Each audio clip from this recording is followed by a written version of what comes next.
Like with many things in the wedding industry, there's a new normal heading our way when it comes to honeymooning. One day, hopefully the extravagant trips to the Maldives or Thailand or Saint Lucia will pick back up. But for the foreseeable future, couples are choosing a honeymoon in a different way. Ooh. Yeah. I mean, okay, I remember our wedding. Real talk. When I was like okay with all the changes until it came to the honeymoon. And then that was it. Just like full on waterworks. Yeah. Yeah. Yeah, that was, I honestly, I feel for the couples. I really do. The honeymoon was important and it was special. And I really worked hard because like, that was like my thing. I was like, I'm going to pay for this. It was. And I really, really worked hard to sell my way into that trip. You did. But there's so many good things still to come. And it's beautiful about this country too, right? There's like so many different options. Yeah. And like, for instance, in Charlotte where we are, I mean, there's mountains and beach and Charleston in of itself. Just like, period. It's like 2.5, 3 hours away. It's great. You can't go wrong with Charleston. Charleston's like a destination that needs to happen at all times. Yes, for everyone. For everything. Yeah. Yeah. All right, so honeymoon. Real honeymoon. Honeymoon talk. Honeymoon talk in the world of COVID. So, for all the couples who have already have a honeymoon planned, do you have any advice? It's so hard because now you have to change your plans. Right. So I know that a lot of airlines are offering cancellation, either credits or I think it's mostly credits from what I understand. So you can always postpone and then put the credit towards something and then do like a little mini moon now or something local now and then do something like a year later for that big celebration. Yeah. Like I feel like we're going to see, 1 year, 3 year, 5 year, like even bigger celebrations in the years to come. Yeah, I could see that. It's going to be a bigger deal to have those different celebrations. Yeah. There's going to be a lot more vow renewals. Yes. Yeah. Yes. Yes. So where else is worth honeymooning that's not, out of the country? Man, there's so many options. I just named a few. I know, there's so many options. Like Florida has amazing options. You can go out to California. We talked about Charleston. I mean, even just different national parks. Like there's there's so many things to see and like experience in the U.S. alone. Yep. So you're not limited. I do think it's interesting too because I think especially like our generation, we always think travel internationally now. And then stay local, like when you're a little older, right? Yeah. When it's harder to do those things. Yeah. And now but there's still so many amazing things to see and to experience in our own country. It's kind of crazy. Like there's I feel like you could spend your whole life traveling just the U.S. and still not see everything. It's massive. Right. Yeah. My mom's goal is to hit all the states. Yep. And it's interesting. There's some states she's seen that she's loved and some that she's, feels good checking off the list. But I feel like there's so many cool things that you can go and see. Like even, I remember when I went to Seattle and I only went for work, but it was just such a cool place. Like I'd love to go back and explore that. There's so many cool things you can do just here in the United States without having to have these crazy travel plans. You got me excited about Portland, Oregon.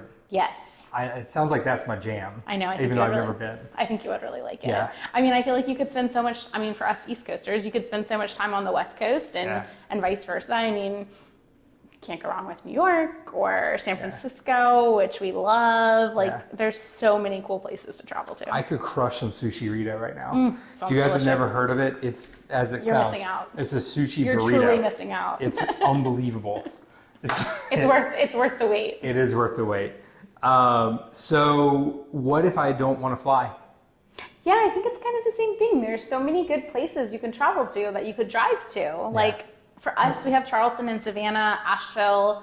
The Highlands? The Highlands, which is I'm a little known. To talk about yeah, that. You're not supposed to tell people about that. It's like a little gem. But there's so many great places that you can drive to and make it, whether it's a short, a long weekend or a full week. There's so much you can do. If you already had time off for your honeymoon, take it. Yeah. Do something amazing. At the end of the day, the honeymoon is really just a chance to be together and kind of decompress from, and now especially you need that decompress time. Yeah. Like you've probably planned 2, maybe 3 weddings. So you deserve to treat yourself. Yeah. You just had a couple that replaned for the 5th time? I think we're on time 5. Time 5. Yes. That's a lot. I hope they get married this weekend, guys. They deserve it. Yeah. You know, so I know this is not your jam, but like RVs and like sprinter cars and things like that, like seems like now would be the time, like those would be like exploding in popularity. Don't you feel like you've seen a lot of people on Facebook who are like upfitting RVs all of a sudden? I was seeing that beforehand. Yeah, I don't know. I feel like it's kind of picked up. I feel like that's like another great option, or like camping. Yeah. Like there's a lot of really cool things you can do, like probably even in your own town, like without even having to go anywhere. True. You could still have like this really cool experience that you wouldn't have on a regular day. I talked to a photographer the other day that was taking 2 days off to go camping in her front yard with her kids and her husband. That's the cutest thing ever. And completely like I disconnect from the world. She goes, I'll get back to you in 3 days once I get back, but I'm completely disconnecting in my front yard. I was like, that's amazing. That is the definition of a staycation. Yeah, exactly. Exactly. That sounds kind of amazing. So speaking of, so if we do a staycation, you know, how do you make that special? I think that like you just have to plan, you know, special things. So, you know, if a typical weekend for you looks like, you know, going to the breweries, then maybe instead of a brewery, you know, amp it up and try out a new cocktail bar. Or instead of, you know, your regular restaurant, you try that list of restaurants that you've been wanting to eat at that you haven't eaten at yet. Like, yeah. I feel like you can cook at home, like try some of those new fancy gifts that you just got for your wedding. If you haven't listened to our podcast with Zola on registries, that was really great. So go back and listen to that. But like try cooking, take a cooking class together, you know, stay at a hotel in your own city, camp in your front yard. Like there's so many cool things you can do depending on like what you feel comfortable with. I think, again, it goes back to like, just take time where you're completely disconnected and you're enjoying the two of you and kind of basking in the fact that not only have you successfully planned and gotten married in the middle of a pandemic, but you know, you're married and enjoying it and all those things. I think that the cool thing too, like to kind of make lemonade out of all this, right, is that so many businesses, especially like restaurants, have done so much to adapt to this new world. Yeah. So even if you're not comfortable eating inside of a restaurant, a lot of places have outside seating and it's very separate. If you're not comfortable even doing that, a lot of places are selling wine, or my favorite is some places are selling like cocktail mixes, not with liquor. They'll tell you to go buy this, but they'll include everything you need to make, you know, a Manhattan or you know, whatever it may. Their specialty cocktail, whatever. That's mine, obviously. He's like, what other cocktails are there? What else would you have? Wine, beer, and Manhattan. So there you go. Those are your essentials. But it's, I don't know. There's a lot of good options out there depending on your comfort level, and if you're high risk or if your family members are high risk and things like that.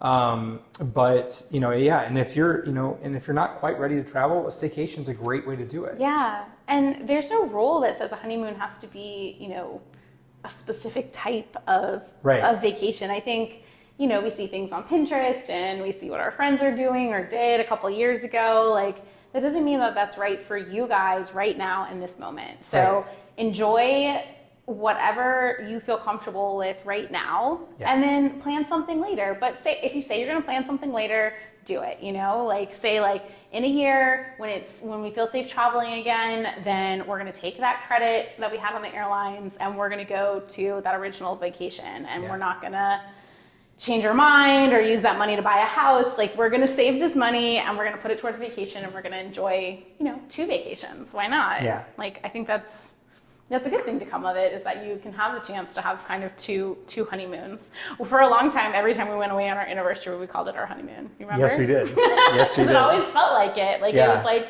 kind of revisiting that. So I think that's fun. Yeah. I do remember when we first moved to Charlotte from New York, we, obviously money was tighter. We were moving, and you had left your job to start your planning business and everything. And I remember we went out to dinner and then we went to the hot spot of Des Moines, Iowa. Yep. And your folks had a pool, and I remember your dad bought just a giant bin of sand. He's like, it's not quite the beach vacation, but here's a giant Rubbermaid container of sand. You can put your feet in it. And we floated in the pool, Yeah, and we I drank a ton of Coronas. That's right. And it was, honestly, it was the best. It was a poor choice, clearly. It was. This might be our fault. It might be. Anyways, I digress. Do we have to do anything at all? No, you don't have, there's no rules. There's no rules anytime. If you don't want to go on a honeymoon, then don't go on a honeymoon. You know, spend the money towards something that you guys value together. It's your first house, your first pet, whatever that might be, like whatever you guys value. But I would say no matter what, you want to make sure that you do take a little bit of time to just enjoy. So maybe take a day off and stay at home in your pajamas and, watch Netflix all day that costs you nothing. Right. Just something to kind of enjoy and decompress from everything that you've just experienced, because it's a lot, and to just go, straight back into work can feel like a lot too, without that kind of little bit of a downtime and a break and a chance to recount all the stories that happened at your wedding day. I also think it's a good time to recalibrate, like that there was a relationship change. I think a lot of times people think, oh, okay, what's really going to change, especially if you live together like we did, right? Like, well, what's going to be different? But it is. There's a complete mind shift. It's almost like when you have a child, right? Like there's a mind shift that occurs. Yeah. It's weird. I didn't think it would happen. You don't want to just go straight back to work. No, I didn't think it would happen, but it does. Yeah. Yeah, I agree. If we plan something, what precautions should we take? I think it's the same with your wedding. Like, you have to make sure that you have a plan B. Buy the insurance, find out what the airline policy is, find out what your hotel policy is, or, rental car, or any of those things. Or if you're determined to go on a vacation, if you can't travel for some reason, have a staycation option as a backup plan. So just make sure that you have options so that you're not disappointed if, plan A doesn't work out. Yeah. Which seems to be the norm these days. Right. Plan C, D, E, F. Exactly. Can we call it a honeymoon if it's not right after the wedding? Yeah. I think you answered that earlier. We did.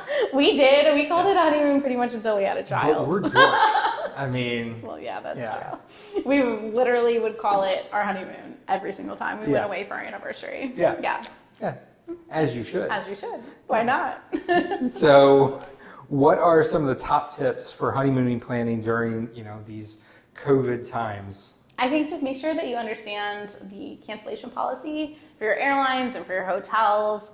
Make sure that you have like a backup plan, whether that be a staycation, something local, and then make sure that even if you, don't feel comfortable traveling now, that you take that money that you had set aside for the honeymoon and put it towards something else, whether that be a 1-year party, a 1-year honeymoon, your first house. Make sure that you kind of don't just use that money on bills where it doesn't feel special. Use something that makes you feel special, and that you two decide on together.